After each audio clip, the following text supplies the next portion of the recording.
오늘 주시는 말씀 출애굽기 2장 1절에서 10절까지의 말씀을 함께 보겠습니다. 출애굽기 2장 1절에서 10절까지 말씀을 함께 읽도록 하겠습니다. 시작.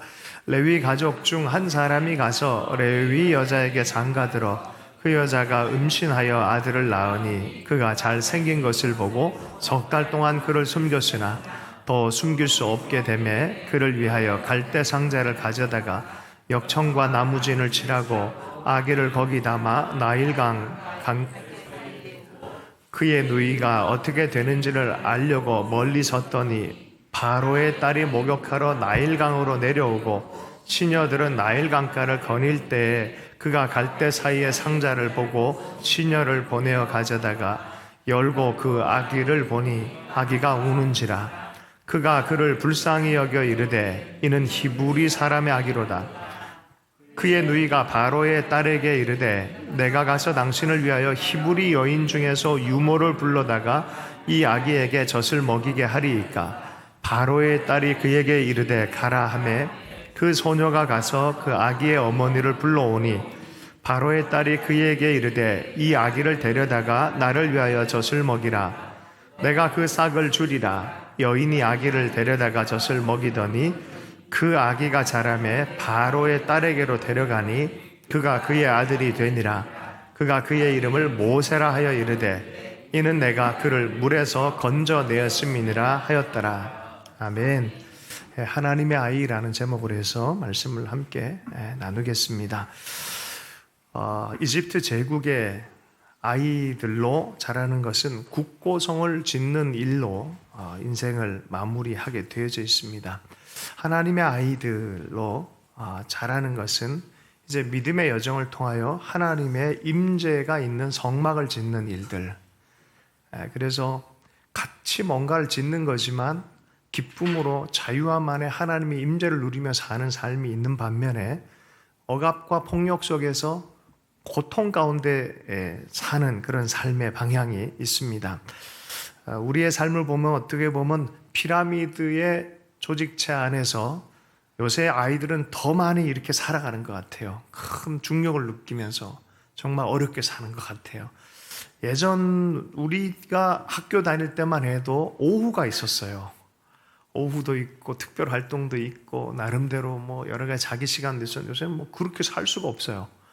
모든 시간이 이 피라미드 위를 올라가기 위한 또 그걸 건축하기 위한 어떤 삶의 체계로 되어져 있습니다.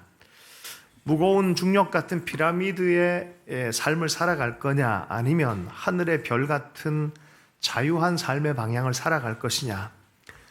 산파는 이곳에서 하나님의 구원과 이 창조의 이야기에 연결되어진 이야기를 작지만 해냅니다. 그게 바로 아이를 죽이지 않는 것이었습니다. 히브리 백성의 하나님, 시민권이 없는 유랑민, 외국인, 거류민 같은 하층민의 하나님, 정말 고난당하는 사람들 가운데 그들의 고난을 보고 듣고 잊지 아니하시고 약속대로 구원하시는 하나님. 이 언약의 시작은 사실 아브라함부터 시작된 걸 우리는 알고 있습니다. 아브라함이 하나님부터 언약을 받았어요. 너와 내 후손을 통해서 하나님 나라의 일들, 많은 사람이 하나님의 복을 받는 일들이 시작될 것이다. 그런데 너희 인생이 끝날 때에 400년 동안 너희 족속이 고난을 당할 거다. 그리고 나서 400년 이후에 큰 나라가 되어져서 출애굽하는 얘기들을 했었습니다. 그래서 어떻게 보면 아브라함의 구원의 이야기, 복의 이야기, 하나님의 생명의 이야기가 출애굽에서는 바로 이 모세 이야기, 곧 산파 이야기로 다시 전환되어져서 이야기가 이어진다는 것을 우리가 꼭 기억할 필요가 있습니다. 시브라 부하라는 이 산파 여인을 통해서 어둠 속에서도 여전히 끊어질 것 같은 구원의 이야기, 하나님 나라의 꿈의 이야기가 시작이 되어지고 있다는 것을 보게 되어집니다. 여러분 삶이 아무리 어려워도 하나님의 구원의 약속은요 계속해서 흐르고 있다는 걸 여러분 기억할 수 있길 축복합니다. 하나님을 경외하는 것이 얼마나 소중한 것인지 우리는 이 이야기를 통해서 배우게 되어지는데요. 이 산파의 하나님을 경외하는 태도 자체가 아이들을 죽음에 내몰 수가 없었던 것이죠. 아이들에게 생명의 기회를 주고 다시 하나님 나라의 이야기에 꿈을 꿀 수 있는 기회를 준 일들입니다.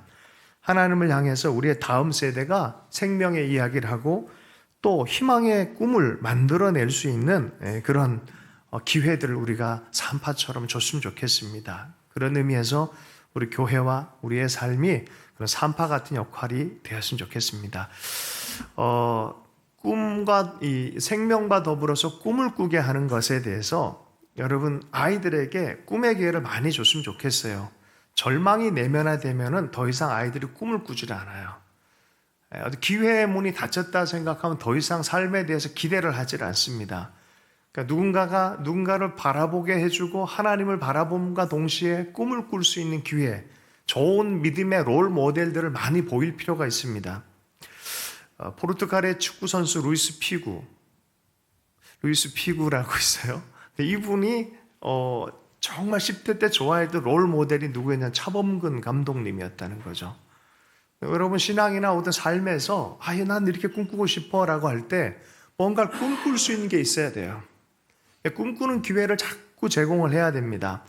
프랑스 작가 생텍쥐베리가 이런 얘기를 했습니다. 만약 내가 배를 한 척 건조하기를 바란다면 사람들에게 바다를 동경하도록 가르쳐라. 뭔가 구체적인 일들이 일어나기 원하면 그 세계 안에서 꿈꾸도록 도와주라는 거예요.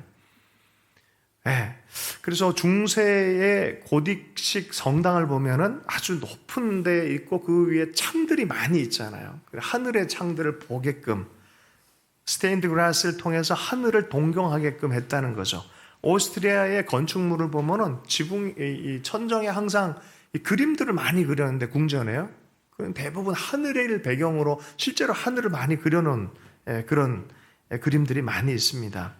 아이들이요, 그래서 계속 하늘을 봐야 돼요. 너무 현실적인 어려움과 어둠을 보면서 생명에 대한 소망이 없는 상태에서 끝나지 않도록 바라보고 꿈꾸고 또 현실을 두려워하지 않고 희망의 길을 열어갈 수 있도록 우리는 도와야 될 책임이 있는 줄로 믿습니다. 시대의 정신에 눌리지 않고 생명을 살리고 어떻게 보면 꿈의 기회를 준 그것이 바로 산파가 우리에게 준 교훈이라고 생각합니다. 하나님 나라를 동경하는 이들을 세워가는 여러분 바로 이런 세대가 있을 때 우리의 다음 세대는요 정말 하나님의 세대가 일어나기 시작합니다. 시편 110편의 말씀에 보면은 예수 그리스도의 권세 있는 능력에 대한 얘기를 해요. 그런데 바로 그 시대 하나님의 다스림은 어떤 방식으로 나타나는지에 대해서 110편 3절에서 이렇게 말씀합니다. 주님의 권능의 날에, 이 권능의 날에 원문으로 보면 심판의 날에란 뜻이에요. 하나님의 전쟁의 날에란 뜻이에요. 하나님이 싸우기를 결정한 그 날에, 그 말은 무슨 뜻이냐? 승리의 날에란 뜻이에요. 여러분 하나님과 싸워서 누가 이기겠습니까? 그죠? 하나님이 승리하기를 결정한 그 날이 있어요. 그 날에는 영적 현상이 아주 흡사하게 나타나는 게 있는데 주님의 백성이 거룩한 옷을 입고 즐거이 헌신한다는 거예요. 하나님의 백성들이 먼저 헌신을 하고 그 다음 세대인 새벽이슬 같은 주님의 청년들이 주님께 나오는 거예요. 누군가가 롤 모델이 없는데 어떻게 다음 세대가 저절로 일어날 수 있겠습니까? 누군가는 계속해서 하늘에 창을 내는 사람이 필요하다는 뜻입니다. 여러분 그래서 이 이야기, 이 구원의 이야기, 하나님이 약속된 구원의 이야기가 산파의 이야기에서 그 다음 세대인 한 아이의 이야기로 전환이 되어준 장면입니다. 아이들의 생명을 살린 그 산파들의 이야기에서 한 아이에게 이제 초점 맞춰준 이야기가 바로 오늘의 모세에 대한 이야기입니다. 가장 어둠이 짙고 힘든 시간 안에 이 구원의 도구가 될 한 아이 모세가 나타나는 때 이집트는 점점 폭력적으로 변했습니다. 생산성을 위해서 통제하고 생산의 효율성을 위해서 폭력을 사용하는 가장 억압적인 관료 시대가 되어졌고 사람의 인권은 사라진 것 같은 그런 시대를 살아가는 거예요. 위대함은 잃어버렸어요. 이전에 같이 협력하고 서로 힘을 모아서 그 어려운 걸 타개시켜 나가려고 했던 그런 이 조화된 시대가 아니에요. 지금은 억압하고 유아마저도 죽일 것을 명령하는데도 눈 하나 깜짝하지 않고 하는 폭력적 제국으로 변해 있는 것이 바로 이집트의 모습이었습니다. 여러분 당시 애굽의 통치 세상은 하나님의 비전이나 꿈에 대해서 얘기하기가 참 어려운 시대가 되어버린 거죠. 꿈을 잡아먹는 시대, 블랙홀 같은 시대, 유아를 죽이라고 하는 명령이 있는 시대, 산파에게 죽이라고 했는데 더 이상 죽이지 않는 그런 이 일들을 통해서 아이들이 점점 태어납니다. 점점 자라납니다. 그러니 이 바로가 모든 아이들, 남자아이들 태어나기만 하면 나일에 다 던져 죽게 만들라라고 죽음의 정책을 실행을 하는 거예요. 죽음의 정책이 사실이 된 시대. 설마 그런 일이 있을까 하는데 설마 그런 일들이 일어나는 시대. 요새 그런 법령이나 이런 전 세계적으로 돌아가는 설마 그런 게 있을까 하는데 설마가 사실이 되는 그런 시대를 요즘 맛보는 것 아닌가 하는 생각을 좀 해봅니다. 죽음의 문화, 권세가 세상 모든 것의 중심이 되어져서 억압하는 시대가 되어버린 거죠. 어느 때보다 세상은 화려하지만 사람의 자유는 점점 사라지는 것 같이 되어졌습니다. 이집트가 두려워서 시작한 어떤 일들이, 여러분 어떤 학자가 이런 얘기를 했어요. 압제당하는 사람에게 뿐만 아니라 압제한 사람에게도 부정적 영향을 미친다. 압제자들은 다른 사람을 비인간화시키고 그들의 권리를 파괴함으로 그들 역시 비인간화가 되어진다. 여러분 압제당하는 사람만 억울할 줄 알았는데 나중에 봤더니 파괴되어지는 건 그들의 인간성이에요. 그들에게도 아름답고 귀한 게 있었는데 다 망가지는 그런 상황들이 되어지는 것이죠. 하나님은 사실 이 출애굽의 구원의 이야기를 통하여 이집트도 구원하려는 계획이 있습니다. 하나님께서는요, 이사야 19장에 보면 마지막에 보면 이스라엘과 더불어서 아시리아와 더불어서 세계 중에 복이 되는 나라를 이 이집트를 꼽습니다. 하나님께서는 구원하는데 이스라엘 백성만을 위해서 구원하는 게 아니라 이 연약한 백성 이스라엘을 구원함으로 말미암아 이집트도 구원하려고 하는 하나님의 큰 계획이 있습니다. 어쨌든 지금은 이 히브리 백성을 구원해야 되는 것 안에 이 구원의 이야기가 한 아이의 이야기로부터 시작이 되고 있다는 거예요. 그 아이에게 한번 집중해서 보도록 하겠습니다. 2장 1절에서 4절까지의 말씀입니다. 함께 읽겠습니다. 시작. 레위 가족 중 한 사람이 레위 여자에게 장가들어 그 여자가 임신하여 아들을 낳으니 그가 잘생긴 것을 보고 석 달 동안이나 그를 숨겼으나 더 숨길 수 없게 되며 그를 위하여 갈대 상자를 가져다가 역청과 나무진을 칠하고 아기를 거기 담아 나일강과 갈대 사이에 두고 그의 누이가 어떻게 되는지를 알려고 멀리 섰더니 레위 가족 안에서 레위 여자랑 남자가 가정을 이루고 아이를 낳았어요. 3달 동안 아이를 숨겼어요. 보기가 너무 아이가 아름답게 보였다라고 다른 본문에는 얘기를 했습니다. 보통 석 달이면 100일이잖아요. 우리도 100일 지나면 이 아이는 살겠다 싶으니까 100일 잔치도 한단 말이죠. 100일 사이에 별일이 다 생겨요. 100일 정도는 좀 지나니까 이제는 아이에 대한 어떤 안심도 있지만 또 아이의 울음이나 이런저런 일이 있으면 더 이상 숨길 수가 없는 한계 상황이 온단 말이죠. 우리가 잘 알듯이 창세기에서 노아의 방주의 이야기를 들었어요. 이제 비가 올 때 더 이상은 기다려줄 수 없는 한계 상황이 있어요. 우리 인간에게는 모든 게 한계 상황이 있어요. 바로 그때 하나님이 준비한 것이 노아의 방주예요. 어디로 갈지, 어떻게 될지 문도 자기가 마음대로 못 닫아요. 가장 무력한 상태에서 하나님의 주도적인 어떤 일들로 인해서 이 배가 시작되는 것처럼 이 모세에게 노아의 방주 같은 이 바구니, 엄마가 만듭니다. 갈대 상자를 만들어요. 역청도 칠해요. 나무에 진을 칠하고 나서 아이를 나일강에 죽이는 것이 아니라 그 한계 상황에 더 이상 키울 수 없는 한계 상황 안에서 어떻게 합니까? 최선을 다하는 거예요. 저는 이게 인간에게 있는 가장 귀한 신앙의 태도라 생각해요. 무너지지도 않아요. 그 상황에서 최선을 다하는 거예요. 믿음의 일을 하는 거예요. 그것이 갈대 상자를 만드는 일이에요. 거기서 하나는 우리 보고 구원하라라고 말하지도 않아요. 우리는 우리의 할 일을 하는 거예요. 그게 뭐예요? 갈대 상자를 만드는 거예요. 우리 한 사람 한 사람 옆에 당신의 갈대 상자를 만드십시오. 어차피 죽을 앤데 시대적으로 죽을 앤데 하고 던져놓고 그냥 끝내버리는 것도 아니에요. 그리고 제국의 힘과 독립전쟁을 벌이는 것도 아니에요. 할 수 있는 최선을 다해서 하는 것입니다. 오늘 우리가 함께 노래 불렀던 요괴베스 노래 가사에 그 절절한 마음 아마 진짜 이러지 않았을까 싶어요. 아주 감성적으로 아주 직관적으로 노래를 잘 만들었어요. 뒷부분의 가사에 너의 삶의 참주인, 너의 참 부모이신 하나님 그의 손에 너의 삶을 맡긴다. 너의 삶의 참주인, 너를 이끄신 주 하나님 그 손에 너의 삶을 드린다. 그가 널 구원하시리. 그가 널 이끄시리. 그가 널 사용하시리. 그가 너를 인도하시리. 사실 이거는 굉장한 믿음의 태도예요.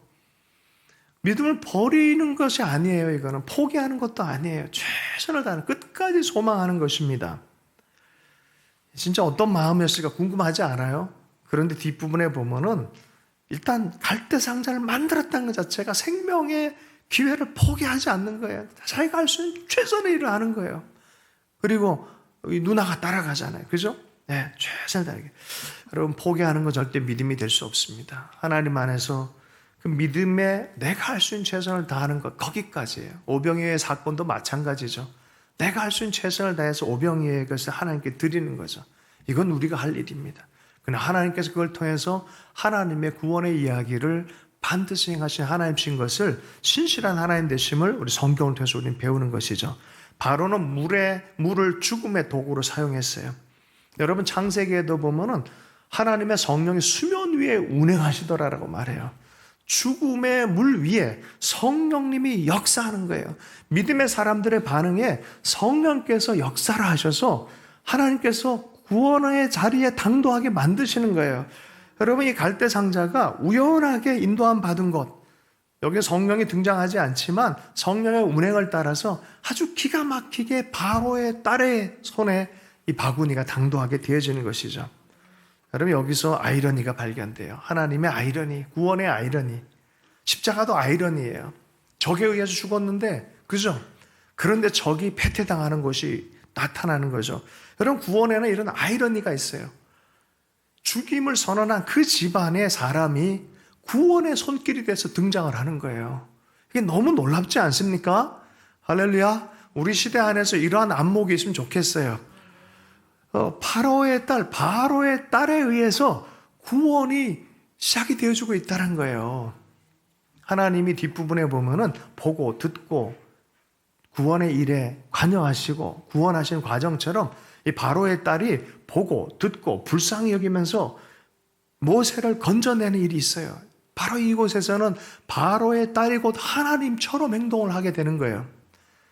그 뒤에 하나님의 손이 있는 줄로 믿습니다. 우리가 보는 것은 대적인 바로의 가문의 딸인데, 우리가 보는 것은 무력한 아이인데, 바로 그것이 현상적인 눈이지만 하나님의 계획은 그 바로의 딸을 사용해서 이 아이 가운데 이스라엘의 구원의 이야기를 계속 이어가고 있다는 거예요.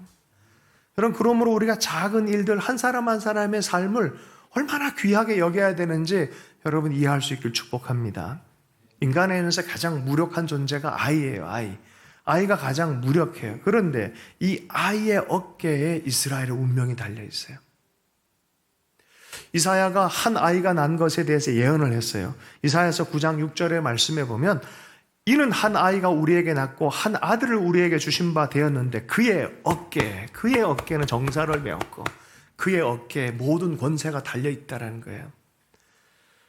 여러분, 우리 주변에 있는 연약한 사람들, 조그마한 아이의 운명을 보면서 그러면 이런 하나님의 꿈을 꿀 수 있는 여러분 되길 축복합니다.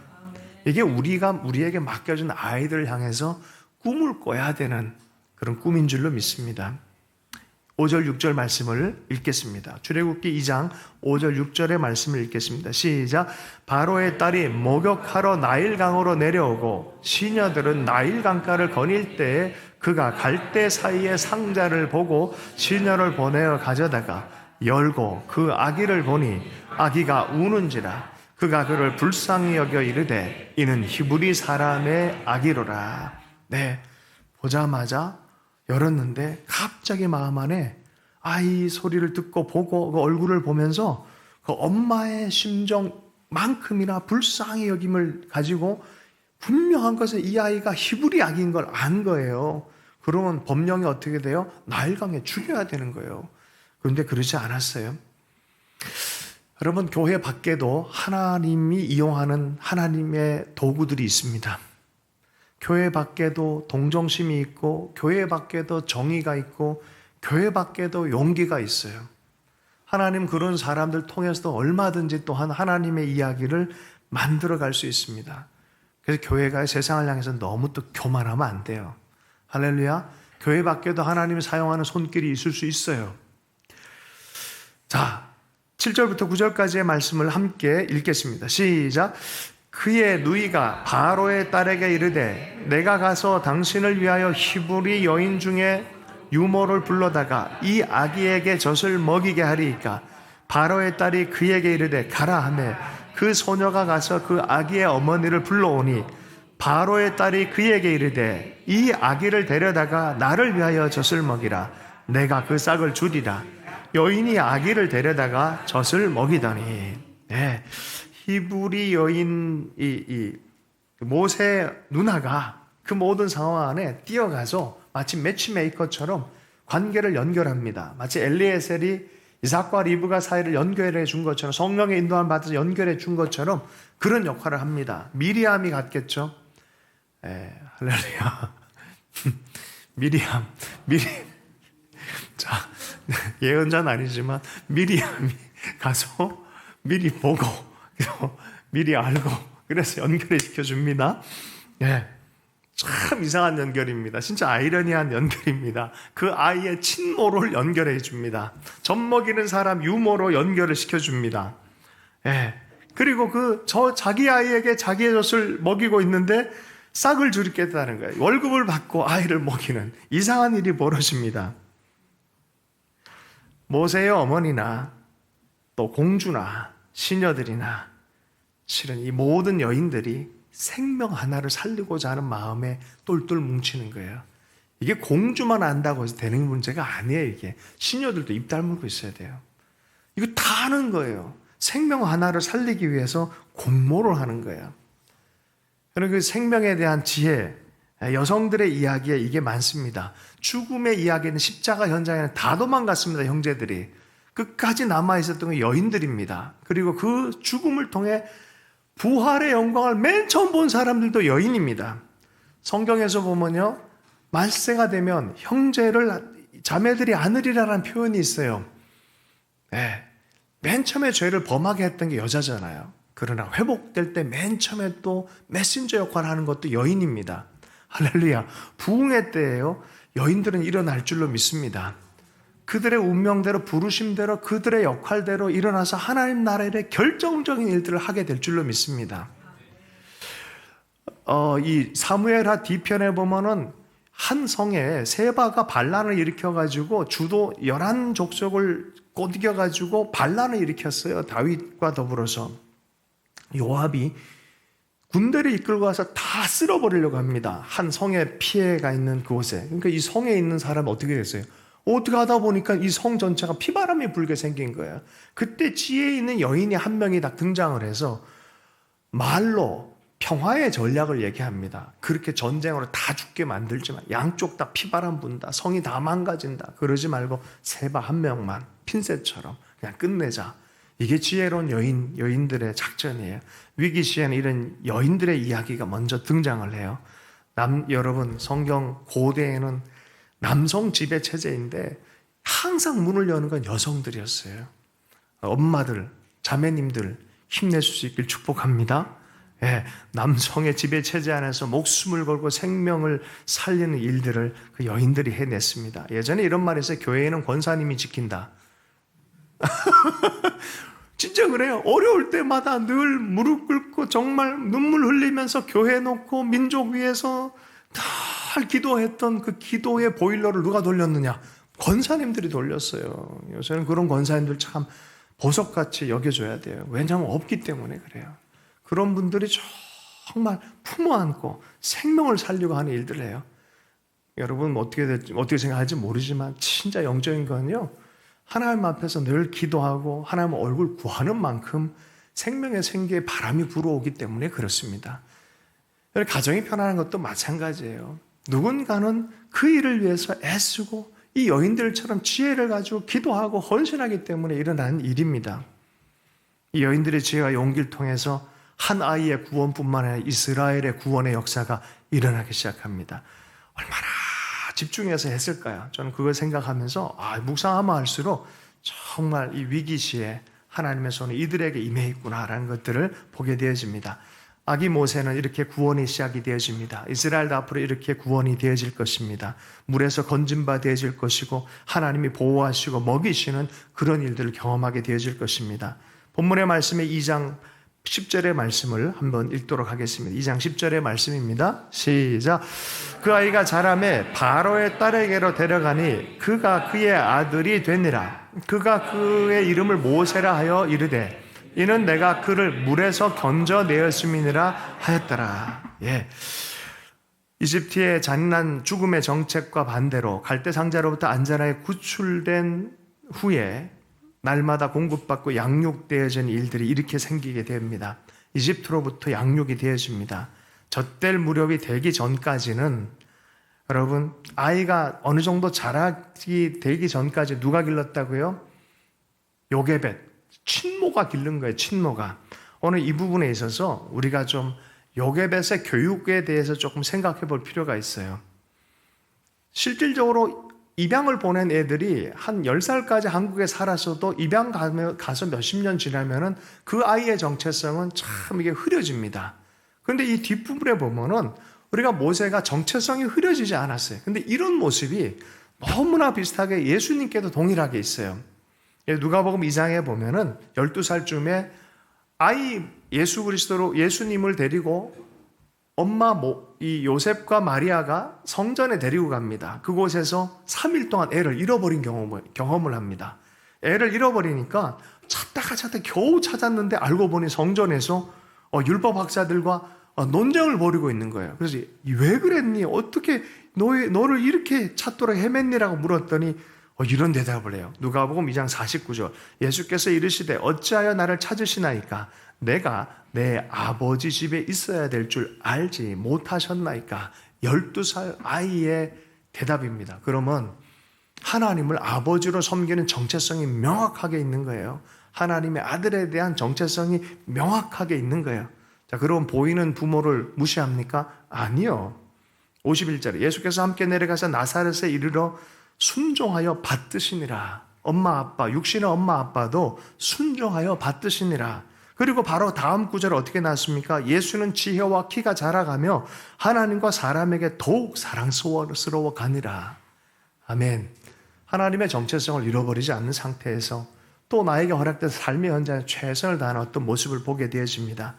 여러분, 요게벳이 이스라엘 히브리인의 정체성을 아이에게, 하나님의 정체성을 아이에게 전해주는 과정이 아이에게 분명히 있었어요. 우리가 이야기를 알잖아요.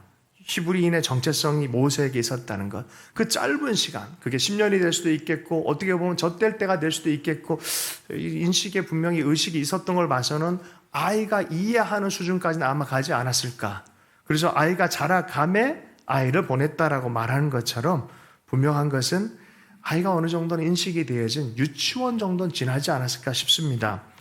사도행전 7장 20절의 말씀에 보면 그때 모세가 낳는데 하나님 보시기에 아름다운지라 그의 아버지의 집에서 석 달 동안 길리더니라고 얘기를 하면서 그 다음에 믿음으로 모세가 낳았을 때 그 부모가 아름다운 아이임을 보고 석 달 동안 숨겨 왕의 명령을 무서워하지 아니하였으니 히브리서 11장 23절인데요.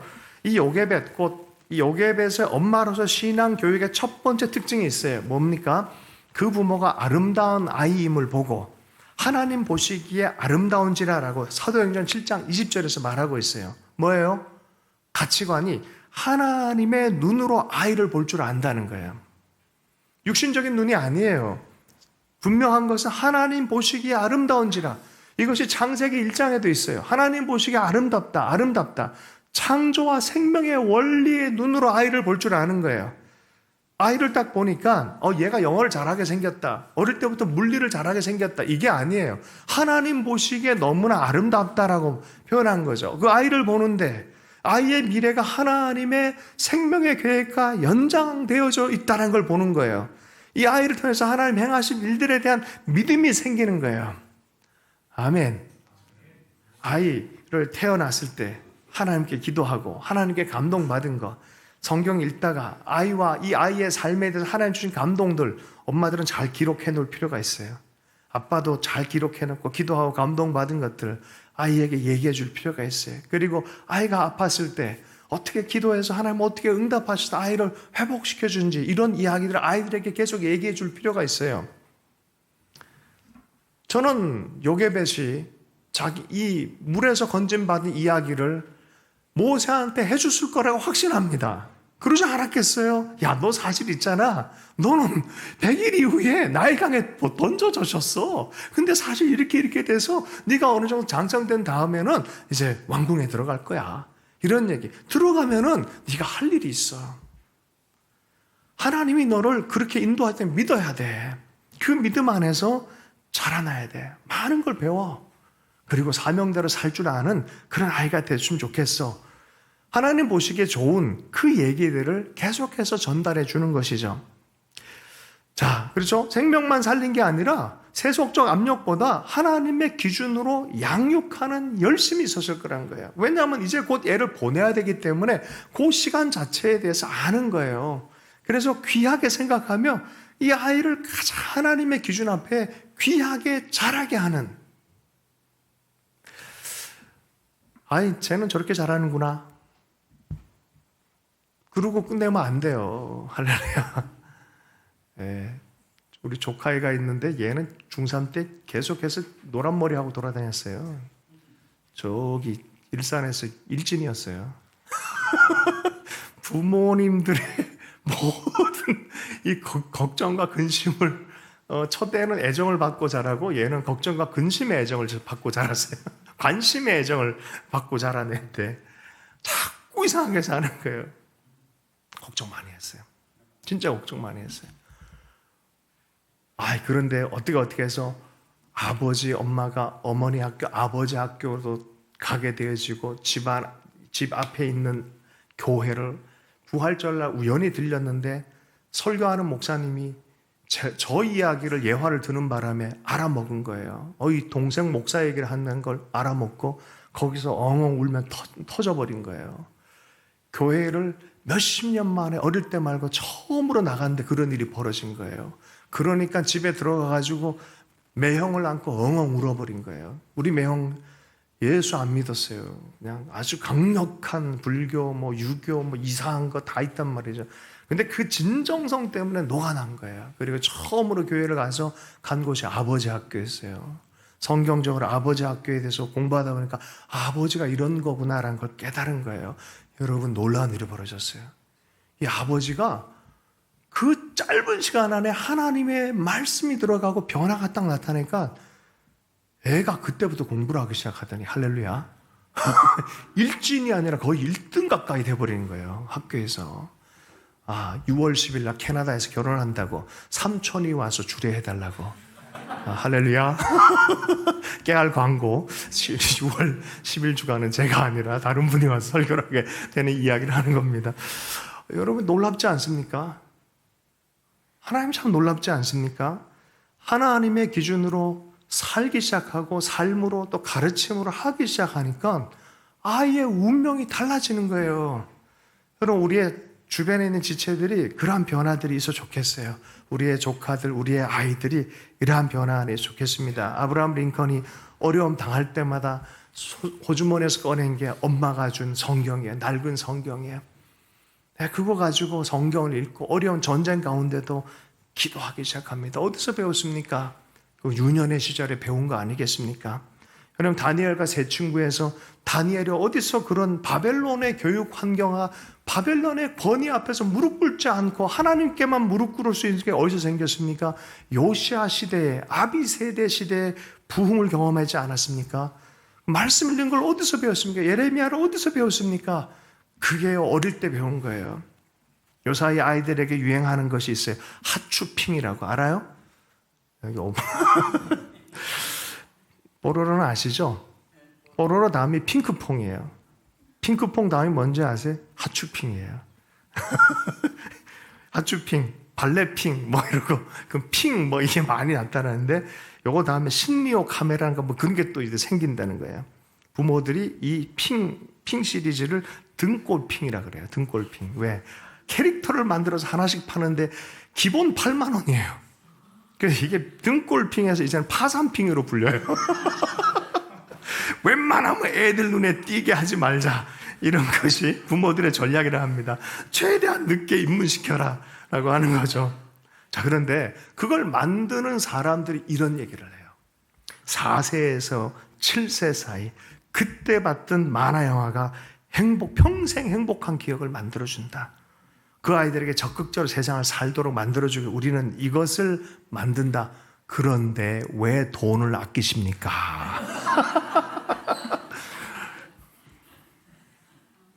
여러분, 돈과 산업, 사회에서도 이런 이야기를 쓸 줄 아는데 영원한 하나님 나라 위해서 적극적이고 희생적인 정말 이게 긴급한 마음으로 아이들을 살리는 그런 태도가 우리에게 꼭 필요합니다. 이 아이들에게 심어진 것이요, 장차 40이 돼서 모세가 사도행전 7장 23절에 나이가 40이 되매 그 형제 이스라엘 자손을 돌볼 생각이 나더니 갑자기 생긴 겁니까? 아니에요. 어렸을 때 가르친 거예요. 40대니까 자기 사명을 깨닫는 거예요. 엄마가 얘기했던 게 생각이 나는 거예요. 하나님의 아이들을 키워내는 건 하루아침에 되는 게 아닙니다. 누군가는 헌신하고 희생해야 돼요. 저는 꿈꿉니다. 우리 세대가 앞으로 어떤 세대가 될지 정말 말도 안 되는 세대가 일어날 거예요. 바로 그때 모세와 같이 다니엘과 같이 준비된 사람들 하나님께서 써주실 줄로 믿습니다. 광고 중에 우스운 광고가 있어요. 어떤 사람이 와서 당신이 1달러를 내면 한 명을 구해주겠다는 거죠. 그래서 5달러, 그러니까 이 사람이, 선생님이 5달러니까 갑자기 봉고가 하나 쫙 오더니 거기서 애들이 막 수십 명 있는데 거기서 하나, 둘, 셋, 넷, 5명 딱 내리고, 한 명 더 내려고 했더니 문을 딱 닫아버리더라는 거죠. 그리고 봉고는 가버리더라는 거죠. 그 모습에 너무 충격을 먹었다는 거예요. 딱 1달러에 한 명, 실제적으로, 이 광고예요, 광고. 너무 놀라지 마시고. 어이, 내가 이렇게 섬겼는데 이 5명이 사네? 이런 걸 주는 것이죠.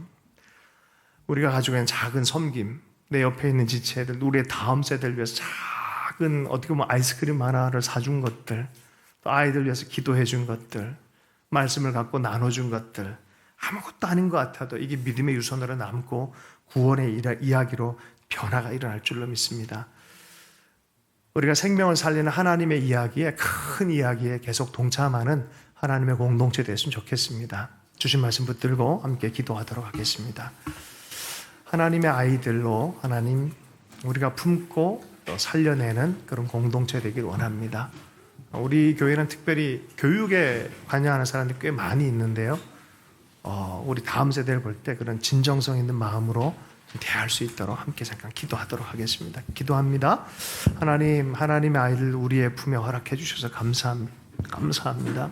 하나님을 사랑하고 사람을 사랑하는 아이로 양육하게 해주시고 말씀과 기도로 양육되는 아이들이 되게 해주시고 하나님을 예배하고 또 세상을 주님의 마음으로 섬길 줄 아는 아이들 될 수 있도록 생명과 구원의 이야기를 만들어가며 주님을 따라서 동행하는 아이들 될 수 있도록 은혜 허락해 주십시오. 허락한 귀한 가정을 복되게 해주시고 귀한 교회를 복되게 해주셔서 이런 아이들 통해서 주의 영광이 드러나게 하여 주옵소서. 주 예수님 축복하며 기도했습니다.